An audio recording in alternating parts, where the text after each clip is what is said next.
इंसान आईने में अपना चेहरा नहीं बल्कि अपना असली व्यक्तित्व देखने लगता है, उसी दिन उसकी अधूरी जिंदगी संपूर्ण बनने की राह पर चल पड़ती है। दुनिया आपको कितना भी प्यार दे दे, अगर आपने खुद को स्वीकार नहीं किया तो हर जीत के बाद भी भीतर एक खालीपन रहेगा। लेकिन जिस दिन आपने खुद को पहचान लिया उस दिन आपकी सबसे बड़ी ताकत कोई दूसरा नहीं बल्कि आप खुद होंगे। ये कहानी है नेहा की, जिसने दुनिया को बदलने की कोशिश छोड़कर पहले खुद को संपूर्ण बनाना सीखा।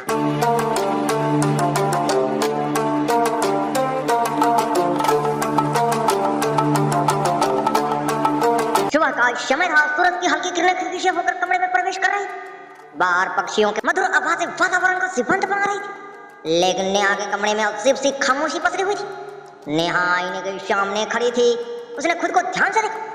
चेहरे पर कोई कमी नहीं थी, पढ़ाई अच्छी थी, परिवार भी उसका साथ देता था, दोस्त भी थे, फिर भी उसके चेहरे पर मुस्कान नहीं थी। उसने धीरे से खुद से कहा, आखिर मुझमें कमी क्या है? ये सवाल पिछले कई वर्षों से उसका पीछा कर रहा था। उसे समझ लेगा मल्होत्रा अपनी सुबह की सैर पर निकले। उन्हें लोगों को देखना और उनका जीवन से सीख लेना पसंद था। वो अक्सर कहते थे, हर इंसान अपने भीतर एक कहानी लेकर चलता है, फर्क सिर्फ इतना है कि लोग उसे समझ लेते हैं और कुछ लोग उसी कहानी में खो जाते हैं। सैर करते हुए उनकी नजर पार्क के एक बेंच पर बैठी नेहा पर पड़ी। उसके चेहरे पर उदासी साफ दिखाई दे रही थी। मल्होत्रा उसके पास गए और मुस्कुरा कर बोले, बेटी क्या सोच रही हो? नेहा ने हल्की मुस्कान देने की कोशिश की। कुछ नहीं अंकल, मल्होत्रा मुस्कुराए। जो इंसान कहता है कि कुछ नहीं, अक्सर उसके मन में सबसे ज्यादा बातें होती है। ये सुनकर नेहा की आंखें भर आई। कुछ पल बाद उसने कहा, क्या कभी ऐसा होता है कि इंसान सब कुछ होने के बाद भी खुद को अधूरा महसूस करे? मल्होत्रा ने बिना देर किए जवाब दिया, हर दिन होता है, लेकिन उसका कारण बाहर नहीं भीतर होता है। नेहा ने आश्चर्य से उनकी ओर देखा। भीतर? हाँ, क्योंकि हम पूरी जिंदगी दूसरों को नजरों से खुद को देखते रहते हैं। ये शब्द सीधे उसके दिल में उतर। मल्होत्रा ने उससे पूछा, अगर दुनिया में कोई भी इंसान तुम्हें जज ना करे, कोई तुम्हारी तुलना ना करे, कोई तुम्हारी आलोचना ना करे, तब क्या तुम खुद से खुश रहोगे? नेहा ने कुछ देर चुप रही, फिर बोली, शायद हाँ, यही तुम्हारी समस्या है। कैसे? तुम अपनी खुशी का रिमोट दूसरे के हाथ में देकर बैठी हो। नेहा चौंक गई। मल्होत्रा ने मिट्टी से एक छोटा सा पत्थर उठाया। बताओ, ये पत्थर कैसा है? नेहा बोली, शानदार। उन्होंने उसी पत्थर के पास बह रही नदी में डाल दिया। कुछ पल बाद बोले, अब बताओ, पानी में गिरने से पत्थर की कीमत बदल गई? नेहा ने बोला, नहीं, अगर इसे सोने की दुकान में रख दे फिर भी नहीं, अगर इसे मंदिर में रख तब लोग इसे पूज भी सकते हैं। मल्होत्रा मुस्कुराए। पत्थर वही है, बदलते सिर्फ लोगों की सोच है। फिर उन्होंने नेहा की ओर देखते हुए कहा, तुम भी वही हो, लोग तुम्हें कैसे देखते हैं ये उनकी सोच है, तुम खुद को कैसे देखती हो ये तुम्हारे जीवन तय करे। उस दिन पहली बार नेहा ने महसूस किया कि शायद वो सचमुच खुद को कभी समझ नहीं पाई। उसे बचपन की बातें याद आने लगी। जब स्कूल में किसी ने कहा था, तुम उतनी सुंदर नहीं हो, जब कॉलेज में किसी ने कहा, तुम्हें और स्मार्ट होना चाहिए, सब नौकरी में किसी ने कहा, तुम्हें लीडरशिप नहीं है, तुम में लीडरशिप नहीं है। धीरे धीरे उसने इन बातों को सच मान लिया। वो भूल गई कि दूसरे की राय उसकी पहचान नहीं है। मल्होत्रा बोले, नेहा, दुनिया की सबसे खतरनाक जेल ईंटों का नहीं होती, वह विचारों की होती, और उस जेल का दरवाजा अंदर से खुलता है। नेहा की आंखों में हल्की चमक आने लगी। मल्होत्रा ने उससे कहा, आज घर जाकर एक काम करना। क्या? आईने के सामने खड़े होकर 5 मिनट तक खुद से नजरें मिलाना। नेहा हंस पड़ी, बस इतना? नहीं, फिर खुद से कहना, मैं जैसा हूँ वैसा स्वीकार हूँ, मैं अपने तुलना किसी से नहीं करूंगी, मैं हर दिन खुद को बेहतर रूप बनाऊंगी। नेहा को यह अजीब लगा, लेकिन उसने वादा कर लिया। शाम को वो घर पहुंची, कमरे का दरवाजा बंद किया, आईने के सामने खड़ी हुई। पहले तो उसे हंसी आई, फिर धीरे धीरे उसने अपने ही आंखों में देखना शुरू किया। सिर्फ 30 सेकंड बाद ही उसकी आंखें झुक गई। उसे महसूस हुआ कि वो दुनिया की आंखों में तो देख सकती, लेकिन खुद की आंखों में नहीं। उसने फिर कोशिश की। इस बार उसने धीमी आवाज में कहा, मैं खुद को स्वीकार करती हूँ। इतना कहते ही उसकी आंखों से आंसू बह निकले। उसे एहसास हुआ कि वो बरसों से खुद से ही नाराज थी। अगले दिन वो सिर्फ पार्क पहुंची। मल्होत्रा पहले से वहां बैठा था। कैसा रहा अनुभव? नेहा ने कहा, बहुत कठिन। क्यों? क्योंकि मैंने पहली बार खुद से मुलाकात। मल्होत्रा मुस्कुराए। यही संपूर्ण बनने का पहला कदम।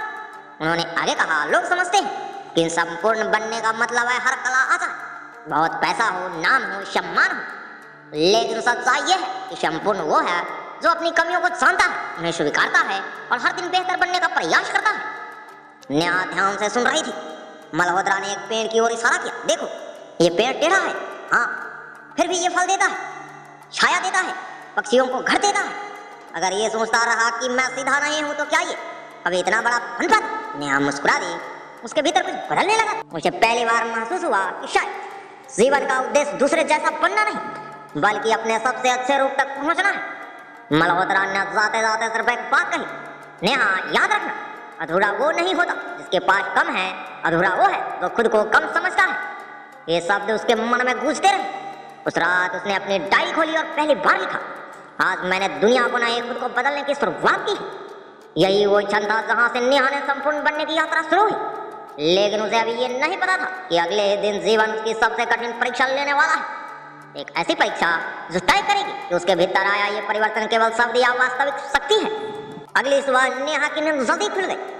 खिड़की से आती ठंडी हवा उसके चेहरे को छू रही थी। कल की मुलाकात और मल्होत्रा की बातें उसके मन में लगातार घूम रही। उसने आईने के सामने खड़े होकर फिर वही वाक्य दोहराया, मैं खुद को स्वीकार करती हूँ, मैं हर दिन अपने बेहतर रूप की ओर बढ़ रही हूँ। आज उसकी आवाज पहले से थोड़ी दृढ़ थी, लेकिन जीवन हमेशा हमारी परीक्षा तब लेता है जब हमें लगता है कि अब सब ठीक होने लगा। ऑफिस पहुंचते ही उसकी टीम की मीटिंग शुरू हुई। नेहा ने पिछले कई दिनों की मेहनत से एक नया प्रोजेक्ट तैयार किया। उसे पूरा विश्वास था कि इस बार उसकी मेहनत का सराहना होगी। जैसे ही उसने अपनी प्रस्तुति समाप्त की, एक सहकर्मी मुस्कुरा कर बोला, आइडिया तो ठीक है लेकिन इसमें कुछ नया नहीं। दूसरे ने कहा, शायद इसे किसी और को तैयार करना चाहिए था।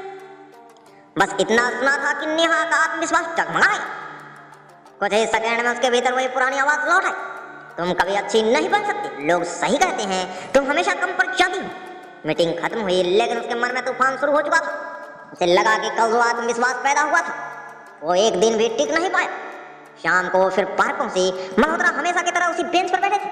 उन्होंने नेहा के चेहरे की ओर देखते हुए समझ लिया कि आज कुछ हुआ है। क्या बात है? नेहा ने पूरी घटना बता दी।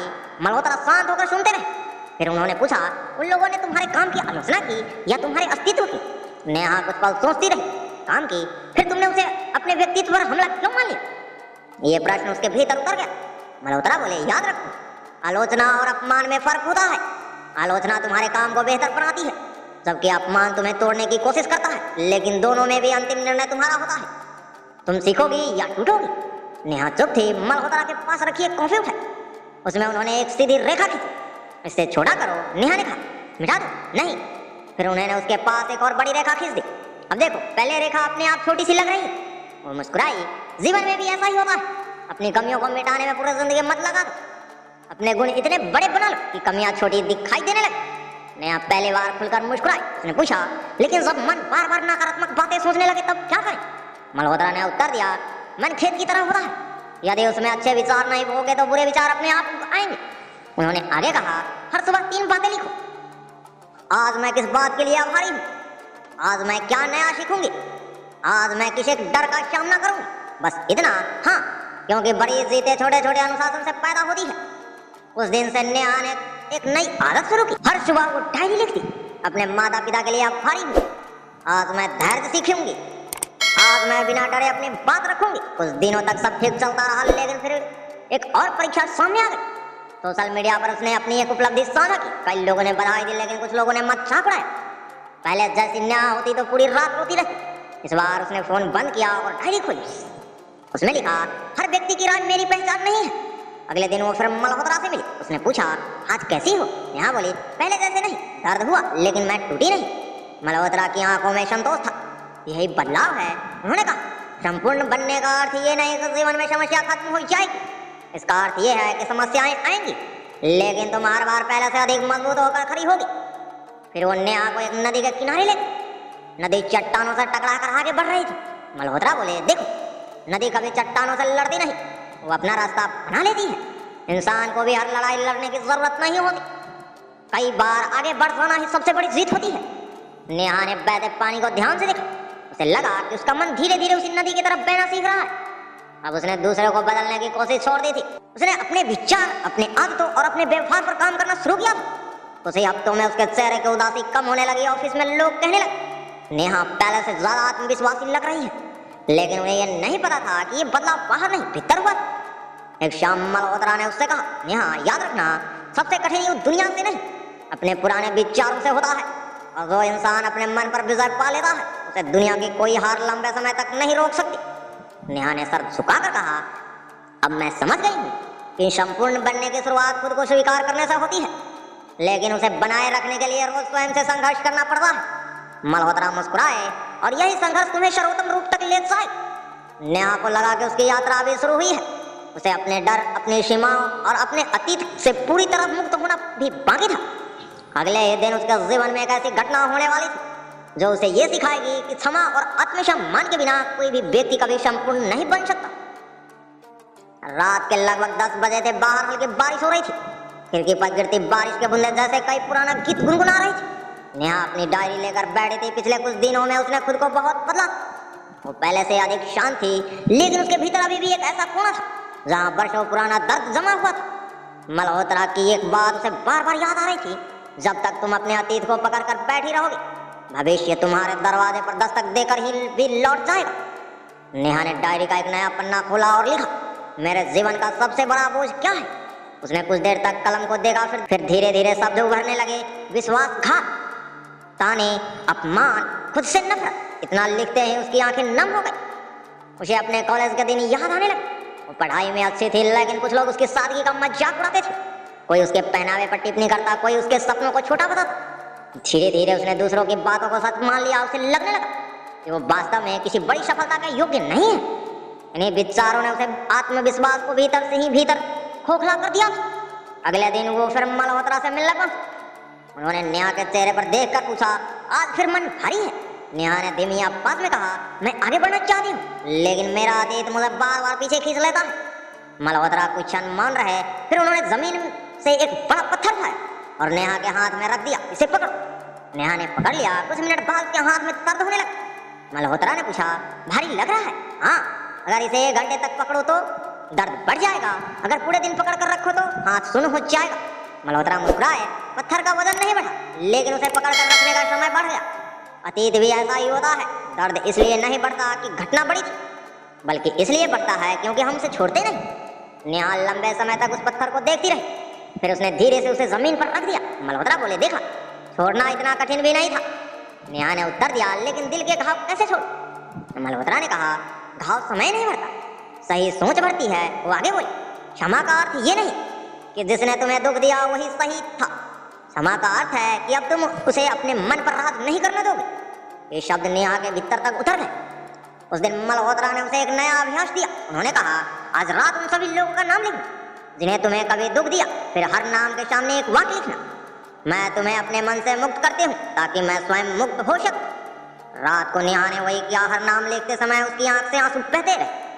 कुछ नाम लिखना आसान था, कुछ नाम लिखते हुए उसके हाथ कांपे, लेकिन आखिर में उसने एक आखिरी नाम लिखा, नेहा। वो कुछ पल उसका नाम को देखती रही, फिर उसने लिखा, मैं खुद को भी माफ करती हूँ क्योंकि मैंने अनजाने में खुद को बहुत वर्षों तक दोषी माना।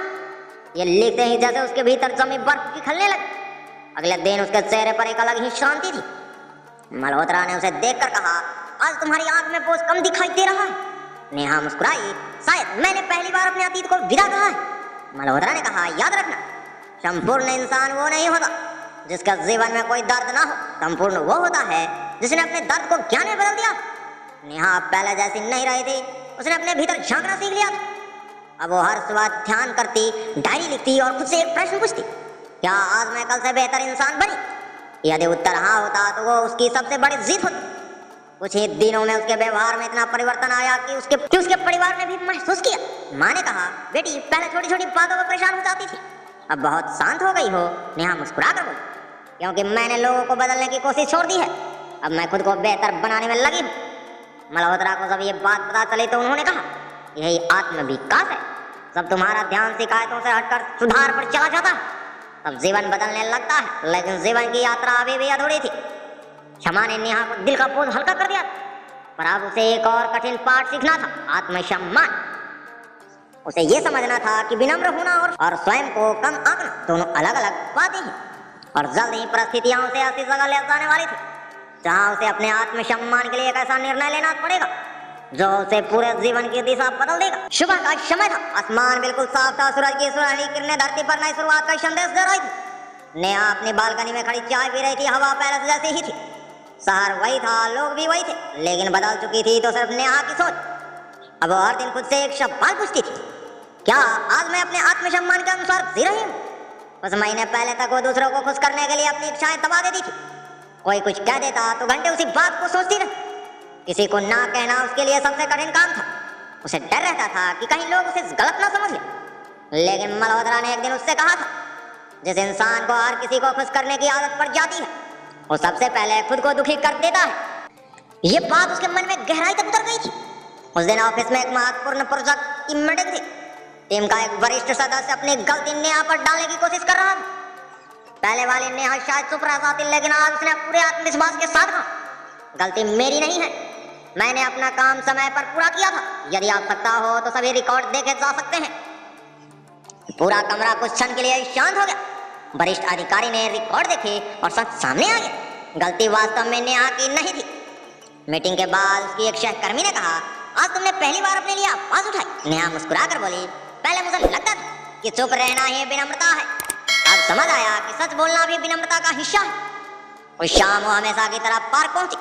मल्होत्रा पेड़ के नीचे बैठे बच्चों को खेलते हुए देख रहे थे। नेहा ने पूरी घटना सुनाई। मल्होत्रा मुस्कुराए और बोले, आज तुमने अपने आत्मसम्मान की रक्षा की है। नेहा ने पूछा, लेकिन कई लोग कहेंगे कि मैं बदल गई हूं। मल्होत्रा ने शांत स्वर में कहा, हाँ लोग कहेंगे, क्योंकि जिन्हें तुम्हारे चुप्पी की आदत थी उन्हें तुम्हारा आत्मसम्मान घमंड लगेगा। नेहा कुछ देर तक सोचती रही, फिर उसने पूछा, तो क्या हर बात का जवाब देना चाहिए? मल्होत्रा ने सर हिलाया, नहीं। बुद्धिमान व्यक्ति हर लड़ाई नहीं लड़ता, वो केवल उन लड़ाइयों में खड़ा होता है जहां उसका चरित्र, उसका सम्मान और उसके मूल्य दांव पर हो। उन्होंने पास खड़े एक विशाल पड़कर जब पेड़ की ओर इशारा किया, देखो इस पेड़ को, आंधी आती है, बारिश आती है, धूप आती है, लेकिन ये हर मौसम में अपनी जड़ों से जुड़ा रहता है, इसलिए ये गिरता नहीं। इंसान के जरे क्या है? नेहा ने पूछा। मल्होत्रा बोले, उसके संस्कार, उसके सिद्धांत और उसके आत्मसम्मान। ये सब नेहा के भीतर गूंजने लगे। अगले कुछ दिनों में उसने अपने जीवन के कई नियम बदल दिए। अब वो बिना कारण माफी नहीं मांगती थी, वो अपने समय का सम्मान करने लगी। जो लोग केवल स्वार्थ के लिए उसके पास आते थे उनसे उसने विनम्र दूरी बना ली। उसने अपनी डायरी में लिखा, सीमाएं बनाना स्वार्थ नहीं, आत्मसम्मान है। धीरे धीरे उसने महसूस किया कि उसके आसपास के लोग भी उसके साथ अलग व्यवहार करने लगे। पहले जो लोग उसकी बातों को हल्कों में लेते थे, अब वही लोग उसकी राय ध्यान से सुनने लगे। एक दिन उसकी एक पुरानी परिचित ने कहा, नेहा पहले तुम हर बात पर डर जाती थी, अब तुम्हारे चेहरे पर अलग ही आत्मविश्वास है, इसका राज क्या है? नेहा मुस्कुराई, मैंने दुनिया से सम्मान मांगना छोड़ दिया, पहले खुद को सम्मान देना शुरू किया। उस दिन बाद मल्होत्रा ने नेहा को गांव के पास बहती नदी के किनारे बुलाया। दोनों कुछ देर तक शांत बैठकर बहते पानी को देखते रहे। फिर मल्होत्रा ने पूछा, नेहा बताओ, संपूर्ण बनने का सबसे बड़ा रहस्य क्या है? नेहा ने कुछ क्षण सोचा और कहा, खुद को स्वीकार करना, अपने अतीत को क्षमा करना और अपने आत्मसम्मान की रक्षा करना। मल्होत्रा मुस्कुराए, तुम बहुत आगे जा चुकी हो, लेकिन अभी आखिरी पार्ट बाकी है। वो क्या? संपूर्ण इंसान केवल अपने लिए नहीं जीता, वो अपने ज्ञान, अपने अनुभव और अपने प्रेम से दूसरों को जीवन में भी प्रकाश फैलाता है। नेहा ध्यान से सुन रही थी। मल्होत्रा ने आगे कहा, यदि तुम्हारा विकास केवल तुम्हें बदल रहा है तो वो अधूरा है, लेकिन यदि तुम्हारा विकास दूसरों को भी प्रेरित करने लगे तभी तुम सच में संपूर्ण कहलाओगे। उस रात नेहा देर तक सोचती रही। उसे याद आया कि कुछ महीने पहले वो खुद टूट चुकी थी। अगर उस समय मल्होत्रा ने उसका हाथ न थामा होता तो शायद वो आज भी उसी अंधेरे में भटक रही होती। उसने मन ही मन एक निर्णय लिया, अब मैं केवल अपने लिए नहीं जीऊंगी, जहां तक संभव होगा मैं दूसरों के जीवन में भी आशा की एक किरण बनूंगी। यही निर्णय उसके जीवन का सबसे बड़ा मोड़ बनने वाला था। समय किसी के लिए नहीं रुकता। कुछ महीने पहले तो नेहा हर छोटी सी बात पर टूट जाती थी, वही नेहा आज आत्मविश्वास, धैर्य और आत्मसम्मान की मिसाल बन चुकी थी। उसके चेहरे पर अब बनावटी मुस्कान नहीं बल्कि भीतर की शांति दिखाई देती थी। लेकिन मल्होत्रा जब भी उसे देखते उसके चेहरे पर संतोष की मुस्कान आ जाती। उन्हें पता था अब नेहा को रास्ता दिखाने की आवश्यकता कम और उसके साथ चलने की आवश्यकता अधिक है। एक दिन नेहा ने मल्होत्रा से कहा, सर मैं अब समझ गई हूँ कि संपूर्ण बनने का अर्थ परिपूर्ण होना नहीं है, संपूर्ण बनने का अर्थ है हर दिन अपने कल से बेहतर बनना। मल्होत्रा मुस्कुराए, यही वो बात है जिसे समझने में कई लोग पूरी जिंदगी लगा देते हैं। कुछ समय बाद नेहा को अपने पुराने कॉलेज से कार्यक्रम में मुख्य वक्ता के रूप में बुलाया गया। यही वो कॉलेज था जहां कभी उसने ताने सुनी थी, खुद को कमजोर समझा था और दूसरों की राय को अपना पहचान बना लिया था। मंच पर जाने से पहले उसने उसी परिसर को देखा, हर कोना उसे अपने संघर्ष को याद दिला रहा था। लेकिन इस बार उसकी आंखों से आंसू नहीं थे, उनमें आत्मविश्वास था। जब उसका नाम पुकारा गया तो पूरे सभागार में तालियां गूंज उठी। नेहा मंच पर पहुंची और कुछ पल मौन रही। फिर उसने कहा, कुछ वर्ष पहले मैं इसी कॉलेज में बैठकर यही सोचती थी कि मैं किसी काम की नहीं हूँ। मुझे लगता था कि लोग जो मेरे बारे में कहते हैं वही मेरी सच्चाई है। लेकिन आज मैं आप सबसे केवल एक बात कहना चाहती हूँ, दुनिया की राय आपकी पहचान नहीं होती। आपकी पहचान आपके कर्म, आपका चरित्र और आपका आत्मविश्वास तय करता है। पूरा सभागार शांत होकर उसकी बातें सुन रहा था। नेहा ने अपनी यात्रा सुनाई। उसने बताया कि कैसे उसने खुद को स्वीकार करना सीखा, कैसे उसने अपने अतीत को माफ किया, कैसे उसने आत्मसम्मान को अपनाया और कैसे उसने दूसरों को दोष देना छोड़कर खुद को बेहतर बनाना शुरू किया। उसकी बातें सुनकर कई विद्यार्थी की आंखें नम हो गई। कार्यक्रम समाप्त होने के बाद एक लड़की उसके पास आई। उसने कहा, दीदी मैं भी हमेशा खुद को दूसरों से कम समझती थी, लेकिन आज पहली बार मुझे लगा कि शायद मैं भी बदल सकती हूँ। नेहा ने उसका हाथ पकड़कर कहा, तुम्हें किसी और जैसा बनने की जरूरत नहीं है, तुम्हें केवल अपने सबसे अच्छे रूप तक पहुंचना है। शाम को नेहा फिर उसी पार्क में पहुंची जहां उसकी मुलाकात पहली बार मल्होत्रा से हुई थी। वो बेंसाज भी वही थी। मल्होत्रा मुस्कुराकर बोले, तो आप बताओ, संपूर्ण बनने की यात्रा पूरी हुई? नेहा ने मुस्कुराते हुए कहा, यात्रा पूरी नहीं हुई सर, अबे तो सही मायने में शुरू हुई है, क्योंकि अब मैं केवल अपने लिए नहीं बल्कि दूसरों के लिए भी जीना चाहती हूँ। मल्होत्रा ने कहा, यह जीवन का सबसे सुंदर रूप है। जब तुम्हारा अनुभव किसी दूसरे को अंधेरे में दीपक बन जाए, तुम समझना कि तुम्हारा संघर्ष सफल हो गया। उस दिन दोनों पार्क में धीरे धीरे चलते रहे। मल्होत्रा ने अंतिम बार नेहा से पूछा, अगर कोई तुमसे पूछे कि संपूर्ण बनने का सबसे सरल रास्ता क्या है तो तुम क्या कहोगी? नेहा ने कुछ क्षण सोचकर बोली, मैं कहूंगी, खुद को स्वीकार करो, अपनी गलतियों से सीखो, अपने अतीत को माफ करो, अपने आत्मसम्मान की रक्षा करो, हर दिन कुछ नया सीखो, किसी से तुलना मत करो और जहां तक संभव हो किसी का जीवन में उम्मीद की एक किरण बनो। मल्होत्रा की आंखों में गर्व था। उन्होंने कहा, अब तुम्हें किसी शिक्षक की नहीं, केवल निरंतर अभ्यास की आवश्यकता है। बरसों बाद नेहा ने अपने घर की दीवार पर एक छोटा सा फ्रेम लगवाया। उसमें केवल एक वाक्य लिखा था, संपूर्ण बनने का अर्थ ये नहीं कि मुझ में कोई कमी नहीं है, संपूर्ण बनने का अर्थ ये है कि मैंने अपनी कमियों का साथ भी स्वयं से प्रेम करता हूँ और हर दिन बेहतर बनने का प्रयास करता हूँ। जो भी उसके घर आता है उस वाक्य को पढ़कर कुछ देर जरूर रुक जाता, क्योंकि वो केवल एक वाक्य नहीं था बल्कि नेहा के पूरी जीवन यात्रा की सार था। मल्होत्रा ने अपनी डायरी में उस दिन लिखा, दुनिया बदलने वाले लोग अचानक पैदा नहीं होते, वो अपने भीतर की लड़ाई जीत कर बनते हैं। जो स्वयं को जीत लेता है वही जीवन को जीत लेता है। नेहा पहले वाली नेहा नहीं रही। वो अब परिस्थितियों को कैदी नहीं, अपने विचारों की स्वामिनी थी। उसे अब ये समझ आ गया था कि संपूर्ण जीवन बाहर की उपलब्धियों से नहीं, भीतर की शांति, आत्मसम्मान, अनुशासन और प्रेम से बनता है। और यही समझ उसके जीवन की सबसे बड़ी उपलब्धि बनी। स्वयं को स्वीकार करना आत्मविकास की पहली सीढ़ी है। तुलना हमेशा आत्मविश्वास को कम करती है। अतीत को माफ किए बिना भविष्य को नहीं अपनाया जा सकता। आत्मसम्मान कभी भी किसी को स्वीकृति पर निर्भर नहीं होना चाहिए। अनुशासन, धैर्य और निरंतर सीखना व्यक्ति को संपूर्ण बनाते हैं। दूसरों को बदलने से पहले स्वयं को बदलना आवश्यक है। जो व्यक्ति अपने अनुभव से दूसरों को प्रेरित करता है वह सच्चा सफल इंसान है। हर दिन स्वयं को बेहतर रूप बनाने का प्रयास ही वास्तविक सफलता है। याद रखिए, दुनिया आपको तब तक नहीं पहचानती जब तक आप स्वयं को नहीं पहचानते। इसलिए अपनी कमियों से मत भागिए, उन्हें स्वीकार कीजिए, अपने अतीत से मत हारिए, उससे सीखिए और हर सुबह ये संकल्प लेकर उठिए कि आज का आपका रूप कल से बेहतर होगा। यही निरंतर प्रयास एक साधारण इंसान को असाधारण बनाता है और यही संपूर्ण जीवन का वास्तविक रहस्य है। तो दोस्तों, कैसी लगी ये कहानी आप सभी? हमें कमेंट में जरूर बताएं और दोस्तों के साथ ज्यादा से ज्यादा शेयर करना ना भूलें और साथ में हमारा चैनल को बिल्कुल सब्सक्राइब करना ना भूलें ताकि ऐसे ही मजेदार कहानियां आप सभी से मिस ना हो। तो चलिए मिलते हैं किसी अन्य कहानी में। जय हिंद, जय भारत।